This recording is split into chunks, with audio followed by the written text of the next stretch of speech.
ইসলাম একাধিক বিয়ে করতে নিষেধ করে নাই, তবে প্রত্যেক স্ত্রীর হক পরিপূর্ণ আদায় করতে পারলেই তুমি বিবাহ করতে পারবা।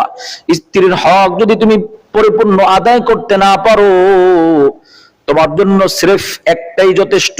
আজকে দেখেন কয়েকদিন পরে পরে আজকে অনেক মানুষের বিবিরা লাইভের মধ্যে এসে বিভিন্ন ভাবে তাদের বিরুদ্ধে অভিযোগ দেয়, ও মাওলানা সাহেব, তুমি যদি স্ত্রীর হক ঠিক মতো আদায় করতে না পারো, তাকে যদি তুমি ঠিক মতো দেখভাল করতে না পারো, তাহলে তোমাকে কে বলেছে দ্বিতীয় বিয়ে করার জন্য রে ভাই?